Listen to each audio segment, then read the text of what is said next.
世界一わかりやすいオーガスタの要点解説です。スキル回しの実演、回しの解説の順でお届けします。まずは早速スキル回しを見てみましょう。変装スキルで入場、強化銃撃2回、共鳴スキル、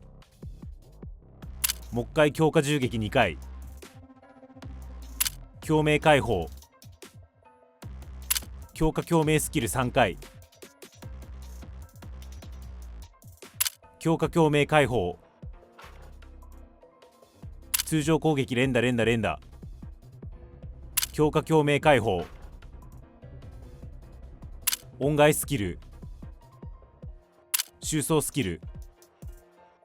これで OK です。だいぶシンプルですね。それではスキル回しの解説です。オーガスタにはなんと3つのゲージがあります。貯めるもの順に王の戦意、王の意向、威圧という名前のゲージなんですが、ややこしいので単純化します。まず王の戦意はぶっちゃけ考えなくていいです。軽率に溜まるので。続いて1個飛ばしてこの威圧、パッと見ゲージっぽくなってますが、ゲージというよりフラグみたいなもので、というのも左の剣と右の剣1ポイントずつ、計2ポイントがマックスなんですが、ほぼほぼデフォで左の剣は溜まっているので、実質右の剣貯めるか貯めないかって話だけ。というわけで結局のところ王の意向を貯め切って威圧ゲージを1ポイント分ゲットしようってのが基本的な流れになります。そして王の意向とか威圧という名前もややこしいので、各ゲージのシンボルの形に習い、王の意向を太陽、威圧を剣と呼びます。というわけで太陽を貯めて剣をゲットしましょう。その上で改めてスキル回しを見るんですが、ここまでが太陽を貯めるための回しで、ここが剣をゲットするための回しで、ここが貯めたやつ使って無双する回しです。まず変装スキルでオーガスタが入場するといきなり太陽が少し溜まります。そしてさっき気にしなくていいよって言ったゲージがいきなりマックス溜まります。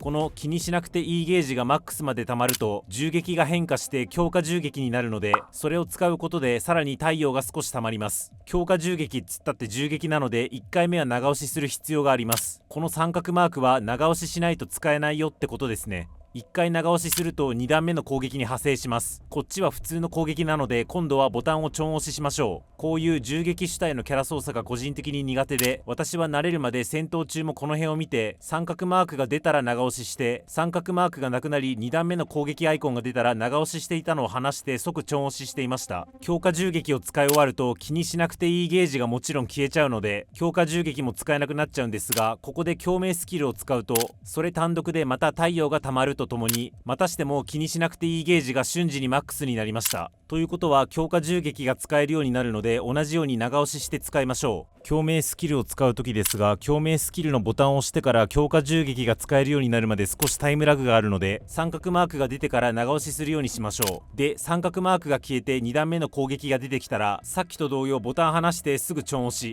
ここまでに共鳴エネルギーが溜まっていると共鳴解放が使えるようになるので、使うと別にカットインが出るわけではなく、ぬるっと攻撃が出るのとともに太陽ゲージがまた溜まります。ここまでに強化銃撃を全部相手にヒットさせていれば、ぴったり太陽ゲージがマックスになっているはず。太陽ゲージがマックスになっていると、今度は共鳴スキルが強化されるので、この共鳴スキルを3連打します。3発目を当てると無事に剣をゲット。そしたら今度は共鳴解放が強化されます。三角マークが出てるので長押しですね。ここで間違ってちょん押ししないようにしましょう。共鳴解放のボタンを長押しすると今度はちゃんとカットインが出てきます。オーガスタの必殺技は時間停止という男子が憧れる超かっこいいやつなので、ここからはひたすら通常攻撃を連打。またしても新しく出てきたゲージが勝手に蓄積。これがマックスまで溜まるとまたしても共鳴解放が使えるようになりますが、気にせず通常攻撃ボタンを押しまくっていれば勝手に共鳴解放の締め攻撃が発動するので、強強攻撃をぶっ破して終了です。で、音階を挟む余裕がなかったので適当に挟んで他の人にバトンパス。スキル回しのメインの説明は以上です。ゲージが多い割に回しに落とし込むと結構シンプルですね。ここからは細かい補足を4点。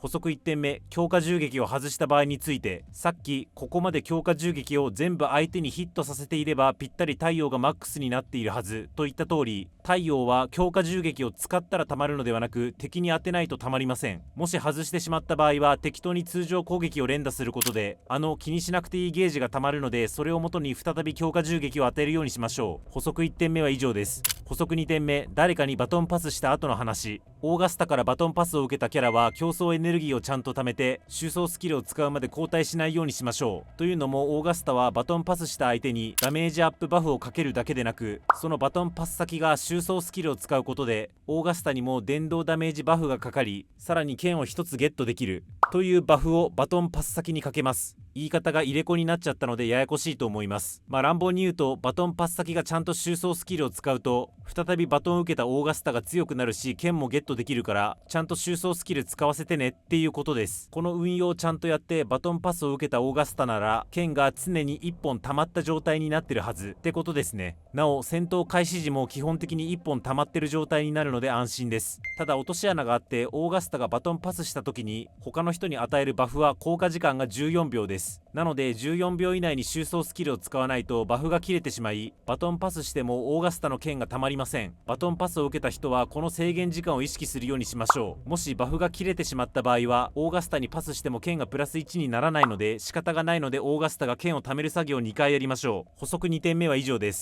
補足3つ目、共鳴解放ボタンについて。今言った通り共鳴解放にはちょん押しして使う普通の共鳴解放と長押しして使う強化版の共鳴解放があります。強化版共鳴解放が使える時に間違ってちょん押しして普通の共鳴解放を使わないようにしましょう。それだけ意識さえすれば万事 OK なんですが、その理由をちょっとややこしいんですが参考までに説明すると、まずちょん押しして使う通常の共鳴解放は共鳴エネルギーを貯めることで使えるようになります。使えるようになると紫色に光ります。一方で長押しして使う強化版の共鳴解放は共鳴エネルギーとか関係なく剣を2本貯めると使えるようになります。使えるようになるとオレンジ色に光ります。この2つは併存することが可能で、共鳴エネルギーも剣も両方溜まりきっているとそれらが混ざって何とも言えない色になります。この状態だと長押ししたら強化版共鳴解放が、ちょん押ししたら通常版共鳴解放が使えてしまいます。ここで強化版共鳴解放を使おうとして間違って通常版共鳴解放を使ってしまい、やべちょん押ししちゃったっつって慌てて強化版共鳴解放を使ってしまうと、次のローテーションで通常版の共鳴解放を使わなきゃいけない時に共鳴エネルギーが溜まっておらず使えねえってなることがあるので、無駄に通常版の共鳴解放を使わないようちゃんと長押しするようにしましょう。補足3つ目は以上です。補足4つ目、謎のシールドについて。オーガスタを攻撃するたびにめっ